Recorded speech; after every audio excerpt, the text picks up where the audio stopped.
Hi hello ನಮಸ್ಕಾರ. ನಾನು ನಿಮ್ಮ ಸ್ಪರ್ಶ ಗೌಡ. ಯಾರೆಲ್ಲ ಇನ್ನೂ ಕಾಮನಬಿಲ್ಲು ಕಥಾಗುಚ್ಛ ಯೂಟ್ಯೂಬ್ ಚಾನಲ್ಗೆ ಸಬ್ಸ್ಕ್ರೈಬ್ ಆಗಿಲ್ವೋ ಕೂಡಲೇ ಸಬ್ಸ್ಕ್ರೈಬ್ ಆಗಿ. ಕತೆ ಇಷ್ಟ ಆದರೆ ಶೇರ್ ಮಾಡಿ, ಲೈಕ್ ಮಾಡಿ ಹಾಗೂ ಕಮೆಂಟ್ ಮಾಡಿ. ನಾನು ಇವತ್ತು ಹೇಳ್ತಿರೋ ಕತೆ ಓಂಗಿರಣ ಭಾಗ 225. ಧನು ಕಚೇರಿಯಲ್ಲಿ ಎಷ್ಟೇ ಕೆಲಸ ಇದ್ದರೂ ಸಹ ಶರದಿಗೆ ಕರೆ ಮಾಡುತ್ತಿದ್ದನು. ಧನು ಸ್ಕೂಲಿನಲ್ಲಿದ್ದಾಗ ಕಾಲ್ ಮಾಡಬೇಡ ಎಂದು ಶರದಿ ಎಷ್ಟೇ ಹೇಳಿದರೂ ಕೇಳದೆ ಕರೆ ಮಾಡಿ ಅವಳನ್ನು ಕಾಡಿಸುತ್ತಿದ್ದನು. ಇಬ್ಬರು ಪ್ರೀತಿ ಎಂಬ ಹೆಸರಿನಲ್ಲಿ ಬಹುದೂರ ಸಾಗಿದ ಪಯಣಿಗರು. ಆದರೆ ಇಂದು ಒಮ್ಮೆಯೂ ಶರದಿಗೆ ಕರೆ ಮಾಡಿರಲಿಲ್ಲ. ಈಗ ಕಾಲ್ ಮಾಡುತ್ತಾನೆ, ಆಗ ಕಾಲ್ ಮಾಡುತ್ತಾನೆ ಎಂದು ಕ್ಷಣಕ್ಕೊಮ್ಮೆ ತನ್ನ ಫೋನ್ ನೋಡುತ್ತಿದ್ದಳು. ಬೆಳಗ್ಗೆ ಕೋಪ ಮಾಡಿಕೊಂಡು ಹೋದವನ ಕೋಪ ಇನ್ನೂ ಕಡಿಮೆಯಾಗಿಲ್ಲ ಎಂದು ಯೋಚಿಸುತ್ತಲೇ ಅಸ್ತವ್ಯಸ್ತವಾಗಿರುವ ಪುಸ್ತಕಗಳನ್ನು ಜೋಡಿಸುತ್ತಿದ್ದಳು. ಕಚೇರಿಯಿಂದ ಬಂದವನು ಶರದಿ ಪುಸ್ತಕಗಳ ರ್ಯಾಕಿನ ಬಳಿ ನಿಂತಿರುವುದನ್ನು ನೋಡಿ ಕೈಯಲ್ಲಿ ಹಿಡಿದಿದ್ದ ಬ್ಯಾಗನ್ನು ಸೋಫಾ ಮೇಲೆ ಇರಿಸಿ ಅವಳ ಬಳಿಗೆ ಬಂದಿದ್ದನು. ಶರದಿ ಕೂಡ ಒಳಬಂದವನನ್ನು ಕಿರುಗಣ್ಣಿನಲ್ಲಿಯೇ ನೋಡುತ್ತಿದ್ದಳು. ಅವಳ ಕೈ ಹಿಡಿದು ಎಳೆದು ತಬ್ಬಿದವನು, ಸಾರಿ ಶರದಿ, ಬೆಳಗ್ಗೆ ಕೋಪದಲ್ಲಿ ಹಾಗೆ ಮಾತನಾಡಿದೆ ಎಂದವನ ಮಾತು ಕೇಳಿ ಅವನನ್ನು ನಿಧಾನವಾಗಿ ಹಿಂದೆ ಸರಿಸಿ ಪರವಾಗಿಲ್ಲ ಎಂದು ಹೇಳುತ್ತಾ ತನ್ನ ಕೆಲಸ ಮುಂದುವರಿಸಿದಳು. ಅವಳು ತನ್ನ ಕೋಪದ ಮಾತುಗಳನ್ನು ಅಷ್ಟು ಸುಲಭವಾಗಿ ತೆಗೆದುಕೊಂಡಿದ್ದನ್ನು ನೋಡಿದವನಿಗೆ ಆಶ್ಚರ್ಯದ ಜೊತೆಗೆ ಅನುಮಾನ ಕೂಡ ಮೂಡಿತು. ಪುಸ್ತಕ ಜೋಡಿಸುತ್ತಿದ್ದವಳ ಕೈ ಹಿಡಿದವನು, ಶರದಿ, ಎಷ್ಟು ಸುಲಭವಾಗಿ ಪರವಾಗಿಲ್ಲ ಎಂದು ಹೇಳ್ತಿದ್ದೀಯಾ? ನನ್ನ ಮೇಲೆ ಕೋಪ ಇಲ್ಲವಾ ಎಂದನು. ಕೋಪ ಯಾಕೆ? ಹಾಗೇನೂ ಇಲ್ಲ, ಸಹಜವಾಗಿಯೇ ಹೇಳಿದಳು. ಶರದಿ ಮಾತಿಗೆ ಮಾತು ಕೊಡುತ್ತಾ ಜಗಳ ಮಾಡುತ್ತಿದ್ದವಳು, ಈಗ ಅದು ಹೇಗೆ? ಇಷ್ಟು ಸುಲಭವಾಗಿ ಹೀಗೆ ಹೇಳುತ್ತಿದ್ದೀಯಾ? ನನ್ನ ಕೋಪ ನಿನಗೆ ಅಭ್ಯಾಸ ಆಗಿದೆಯೋ ಅಥವಾ ನನಗೆ ಕಷ್ಟದಿಂದ ಹೊಂದಿಕೊಳ್ಳುವ ಪ್ರಯತ್ನ ಮಾಡ್ತಿದ್ದೀಯಾ ನನಗೆ ಗೊತ್ತಾಗ್ತಿಲ್ಲ. ಆದರೆ ನೀನು ಯಾವಾಗಲೂ ನನ್ನ ಮಾತಿಗೆ ಮಾತು ಕೊಡುತ್ತಾ ನನ್ನ ಜೊತೆ ಜಗಳ ಆಡುತ್ತಾ ಇರಬೇಕು. ನಿನ್ನ ಸೈಲೆಂಟ್ ನನಗೆ ನೋವು ನೀಡುತ್ತೆ. ನೀನು ಹೀಗೆ ಇರಬೇಡ. ಅವನ ಪ್ರತಿಯೊಂದು ಮಾತನ್ನು ಅವಳ ಮೇಲಿನ ಅಪಾರವಾದ ಒಲವು ಎದ್ದು ಕಾಣುತ್ತಿತ್ತು. ಅವನ ಕಣ್ಣನ್ನೇ ನೋಡಿದವಳು, ಧನು, ದಾಂಪತ್ಯದಲ್ಲಿ ಒಬ್ಬರು ಸೋತಾಗಲೇ ಆ ಸಂಸಾರಕ್ಕೆ ಅರ್ಥ ಇರುವುದು. ನೀನು ಕೋಪ ಮಾಡಿಕೊಂಡು, ನಾನು ಕೋಪ ಮಾಡಿಕೊಂಡು, ಮಾತಿಗೆ ಮಾತು ಬೆಳೆದು ಅದು ವಾದವಾಗಿ ವಾದ ಜೋರು ಜಗಳವಾಗುವುದು ಬೇಕಾ? ಅದಕ್ಕೆ ಗಂಡ ಹೆಂಡತಿ ಇಬ್ಬರಲ್ಲಿ ಒಬ್ಬರು ಸೋತಾಗಲೇ ಸಂಸಾರ ಸರಿಯಾದ ದಾರಿ ಆಗುವುದು ಎಂದವಳ ಮಾತು ಕೇಳಿ ಅದ್ಭುತ ಕೇಳುವಂತೆ ಅವಳ ಮಾತನ್ನೇ ಕೇಳುತ್ತಾ ಉಳಿದನು. ಶರದಿ, ಹಾಗಾದರೆ ಬೇಕೆಂದೇ ನನ್ನ ಜೊತೆ ಸೋಲುತ್ತಿದ್ದೀಯಾ ಎಂದರೆ ಗೊತ್ತಿಲ್ಲ ಎಂದಳು. ಅವಳ ಮಾತು ಅವನಲ್ಲಿ ಗೊಂದಲ ಉಂಟಾಯಿತು. ಇಬ್ಬರಲ್ಲಿ ಸೋಲಬೇಕು ಎಂದರೆ ನಾನೇ ಸೋಲುತ್ತೇನೆ ಶರದಿ. ನಿನ್ನನ್ನು ಇಷ್ಟು ಸೈಲೆಂಟಾಗಿ ನೋಡಲು ನನ್ನಿಂದ ಆಗಲ್ಲ ಎಂದವನು ಒಡನೆ ಅವಳನ್ನು ಜೋರಾಗಿ ತಬ್ಬಿಬಿಟ್ಟನು. ಅವಳ ಮೌನದ ಕಣ್ಣೀರನ್ನು ಒಂದು ಮಿಂದು ಅವನ ಅಂಗಿಯನ್ನು ಸೋಕಿತು. ಅವಳ ಈ ರೀತಿ ಬದಲಾವಣೆ ಕಾರಣ ಏನು ಎಂದು ಯೋಚಿಸಿದವನಿಗೆ ಉತ್ತರ ದೊರೆಯಲಿಲ್ಲ. ಅವಳನ್ನು ಹಿಂದೆ ಸರಿಸಿದವನು ಅವಳ ಕಣ್ಣಲ್ಲಿನ ನೀರು ನೋಡಿ ನೊಂದು ಹೋದನು. ಸಾರಿ ಶರದಿ ಎಂದು ಹೇಳುತ್ತಾ ಅವಳ ಕಣ್ಣೀರು ತೊಡೆದವನು ಅವಳ ಹಣೆಗೆ ಪುಟ್ಟ ಮುತ್ತನಿರಿಸಿದನು. 20 ವರ್ಷ ಕಣ್ಣಲ್ಲಿ ಕಣ್ಣಿಟ್ಟು ಸಾಕಿದ ತಂದೆ ತಾಯಿಯನ್ನು ಬಿಟ್ಟು ಹೋಗುವುದು ಎಂದರೆ ಸುಲಭದ ಮಾತಲ್ಲ.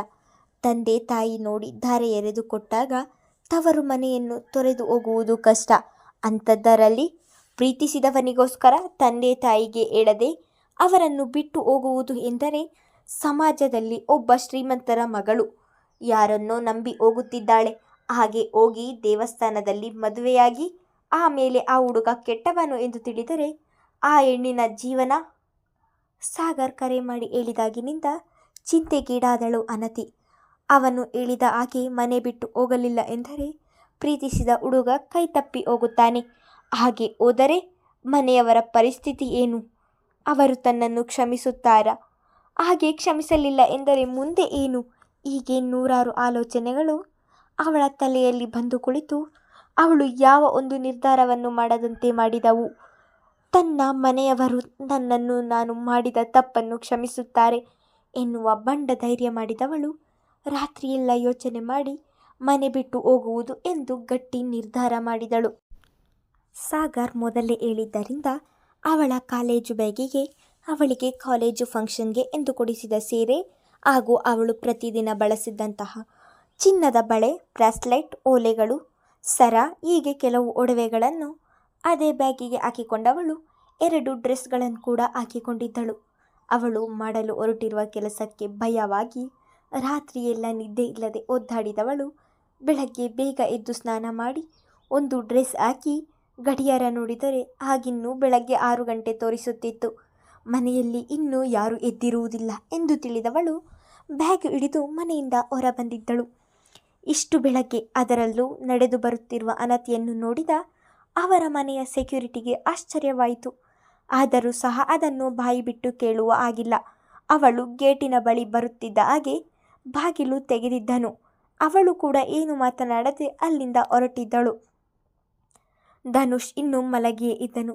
ಶರದಿಗೆ ಬೇಗ ಎಚ್ಚರವಾಗಿತ್ತು. ಆಗ ತಾನೇ ಮಬ್ಬು ಬೆಳಕು ಕಿಟಕಿಯಿಂದ ಕಾಣುತ್ತಿದ್ದದ್ದನ್ನು ನೋಡಿದವಳು ಬಚ್ಚಲ ಮನೆಗೆ ಹೋಗಿ ಮುಖ ತೊಳೆದು ಬಾಲ್ಕನಿಗೆ ಹೋಗಿ ನಿಂತಳು. ಅನತಿ ಗೇಟಿನ ಬಳಿಗೆ ಹೋಗಿದ್ದನ್ನು ನೋಡಿದವಳಿಗೆ ಆಶ್ಚರ್ಯವಾಗಿ ಅವಳನ್ನೇ ನೋಡುತ್ತಾ ಉಳಿದಳು. ಹೆಗಲಿನಲ್ಲಿದ್ದ ಒಂದು ಬ್ಯಾಗು, ಸಾಧಾರಣ ಡ್ರೆಸ್ ತೊಟ್ಟಿದ್ದಳು. ಇಷ್ಟು ಬೆಳಗ್ಗೆ ಎಲ್ಲಿಗೆ ಹೋಗುತ್ತಿದ್ದಾಳೆ ಎಂದು ಯೋಚಿಸಿದವಳಿಗೆ ಅದಾಗಲೇ ಅನುಮಾನ ಬಂದಿತ್ತು.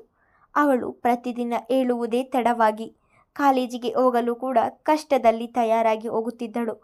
ಕಾರು ಇಲ್ಲದೆ ಒಂದು ಹೆಜ್ಜೆ ತೆಗೆಯೋದು ಕಷ್ಟ ಅವಳು. ಅಂಥದ್ದರಲ್ಲಿ ಇಂದು ನಡೆದು ಹೋಗುತ್ತಿರುವುದನ್ನು ನೋಡಿ ಅವಳ ಅನುಮಾನ ದುಪ್ಪಟ್ಟಾಗಿ ಒಡನೆಯೇ ಗೇಟಿನ ಬಳಿಗೆ ಓಡಿದಳು. ಅಲ್ಲಿ ಸೆಕ್ಯೂರಿಟಿಯನ್ನು ವಿಚಾರಿಸಿದಾಗ, ನನಗೆ ಗೊತ್ತಿಲ್ಲ, ಈ ಕಡೆ ಹೋದರು ಮೇಡಮ್, ನಾನು ಏನನ್ನೂ ಕೇಳಲಿಲ್ಲ ಎಂದನು. ಪುನಃ ರೂಮಿಗೆ ಓಡಿ ಬಂದವಳು ತನ್ನ ಮೊಬೈಲ್ ಪರ್ಸ್ ಹಿಡಿದು ಉಟ್ಟ ಬಟ್ಟೆಯಲ್ಲಿಗೆ ಕೆಳಗೆ ಬರುತ್ತಿದ್ದ ಹಾಗೆ ಅವಳಿಗೆ ಸ್ಪಂದನ ಅವರು ಕಾಣಿಸಿದರು. ಶರದಿ ಕೈಯಲ್ಲಿ ಪರ್ಸ್ ಹಿಡಿದಿರುವುದನ್ನು ನೋಡಿ ಇಷ್ಟು ಬೆಳಗ್ಗೆ ಎಲ್ಲಿಗೆ ಹೋಗುತ್ತಿದ್ದಾಳೆ ಎಂದು ಅನುಮಾನದಲ್ಲಿಯೇ ಅವಳನ್ನು ನೋಡಿದರೆ ಅಷ್ಟೇ, ಆದರೆ ಬಾಯಿ ಬಿಟ್ಟು ಕೇಳಲಿಲ್ಲ. ಅಷ್ಟಕ್ಕೆ ಹೆದರಿದವಳು, ಅತ್ತೆ, ಒಂದು ಎಮರ್ಜೆನ್ಸಿ ಕೆಲಸ ಇದೆ, ಬಂದು ಹೇಳುತ್ತೇನೆ ಎಂದವಳು ಅಲ್ಲಿ ನಿಲ್ಲದೆ ಹೊರಗೆ ಓಡಿದ್ದಳು. ಶರದಿಯ ನಡೆ ವಿಚಿತ್ರ ಎನಿಸಿತು ಅವರಿಗೆ. ಇತ್ತ ಹೊರಗೆ ಬಂದವಳು ಅನತಿ ಯಾವ ಕಡೆ ಹೋದಳೋ ಆ ಕಡೆ ಅವಳು ಕೂಡ ಹೋಗಿದ್ದಳು. ಶರದಿ ಓಡುವ ನಡಿಗೆಯಲ್ಲಿಯೇ ಹೆಜ್ಜೆ ಹಾಕಿ ಅನತಿ ಇಲ್ಲಾದರೂ ಕಾಣಿಸುತ್ತಾಳ ಎಂದು ನೋಡಿಕೊಂಡು ಬರುತ್ತಿದ್ದಳು. ಕೊನೆಗೂ ಅವಳು ಕಣ್ಣಳತೆಯ ದೂರದಲ್ಲಿ ನಿಂತಿರುವುದನ್ನು ನೋಡಿಕೊಂಡು ಅವಳ ಬಳಿಗೆ ಬರುತ್ತಿದ್ದಳು. ಅಷ್ಟರಲ್ಲಿ ಅನತಿ ಬರುತ್ತಿದ್ದ ಒಂದು ಆಟೋ ಹಿಡಿದು ಅಲ್ಲಿಂದ ಹೋಗಿದ್ದಳು. ಧನುಷ್ ಎದ್ದು ಕೆಳಗಡೆ ಬರುತ್ತಿದ್ದ ಹಾಗೆ, ಧನು, ಶರದಿ ಇಷ್ಟು ಬೇಗ ಎಲ್ಲಿಗೆ ಹೋದಳು? ಏನು ಎಮರ್ಜೆನ್ಸಿ ಕೆಲಸ ಇದೆ, ಬಂದು ಹೇಳ್ತೀನಿ ಎಂದು ಹೇಳಿದಳು. ಎಲ್ಲಿಗೆ ಹೋದಳು ಎಂದು ಮಗನನ್ನು ಕೇಳಿದರು. ಮಗನಿಗೆ ಹೇಳಿ ಹೋಗಿದ್ದಾಳೆ ಎನ್ನುವ ನಂಬಿಕೆ ಅವರಲ್ಲಿತ್ತು. ವಾಟ್? ಏನು ಹೇಳ್ತಿದ್ದೀರಾ ಮಮ್ಮಿ? ಶರದಿ ಹೊರಗೆ ಹೋದಳ? ನನಗೇನು ಗೊತ್ತಿಲ್ಲ ಮಮ್ಮಿ, ನನಗೇನು ಹೇಳಿಲ್ಲ, ನಾನು ಮಲಗಿದ್ದೆ ಎಂದವನ ಮಾತು ಕೇಳಿ ಅದಾಗಲೇ ಸೊಸೆಯ ಮೇಲೆ ಅನುಮಾನ ಮೂಡಿತ್ತು. ಇದೇನು ಧನು, ಇಷ್ಟು ಬೆಳಗ್ಗೆ ಹೋಗಿದ್ದಾಳೆ, ನನಗೆ ಹೇಳಿ ಹೋಗಿಲ್ಲ ಎಂದು ಹೇಳ್ತಿದ್ದೀಯಾ? ಹಾಗಾದರೆ ಶರದಿ ಎಲ್ಲಿಗೆ ಹೋದಳು? ಕಾಲ್ ಮಾಡು ಎಂದರು. ಒಡನೆ ತನ್ನ ಫೋನ್ ತೆಗೆದು ಶರದಿಗೆ ಕಾಲ್ ಮಾಡಿದರೆ ಫೋನ್ ಸ್ವಿಚ್ ಆಫ್ ಎಂದು ಬರುತ್ತಿತ್ತು. ಮಮ್ಮಿ, ಫೋನ್ ಸ್ವಿಚ್ ಆಫ್ ಮಾಡಿದ್ದಾಳೆ ಎಂದನು. ಧನು, ಶರದಿ ಯಾಕೋ ಇತ್ತೀಚೆಗೆ ಒಂದು ರೀತಿ ಇರ್ತಾಳೆ, ಯಾವಾಗಲೂ ಏನೋ ಆಲೋಚನೆ ಮಾಡುತ್ತಿರ್ತಾಳೆ, ಎಲ್ಲಿಗೋ ಹೋಗ್ತಾಳೆ, ಎಲ್ಲಿಗೆ ಎಂದು ಸರಿಯಾಗಿ ಹೇಳುವುದಿಲ್ಲ. ಹಾಗಂತ ಶರದಿಯ ಮೇಲೆ ಅನುಮಾನ ಪಡುತ್ತಿಲ್ಲ ಧನು, ಅವಳು ಮೊದಲಿನ ಹಾಗೆ ಇಲ್ಲ ಎಂದು ಹೇಳುತ್ತಿದ್ದೇನೆ. ಮಮ್ಮಿ, ನೀವು ಏನು ಎಂದು ನನಗೆ ಗೊತ್ತು. ನಿಮ್ಮ ಮಕ್ಕಳಿಗಿಂತ ಅವಳನ್ನು ನೋಡಿಕೊಂಡಿದ್ದೀರಾ, ಸೊಸೆ ಎನ್ನುವುದಕ್ಕಿಂತ ಮಗಳಾಗಿ ನೋಡಿಕೊಂಡಿದ್ದೀರಾ.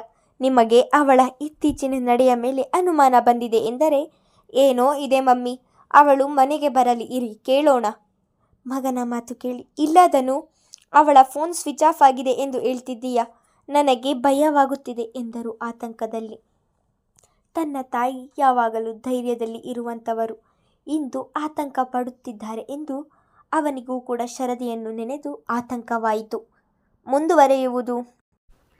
ಶರದಿ ಮುಂದೆ ಆಗುವ ಅನಾಹುತವನ್ನು ತಡೆಯುತ್ತಾಳಾ ಎಂದು ಕಾದು ನೋಡೋಣ. ಧನ್ಯವಾದಗಳು.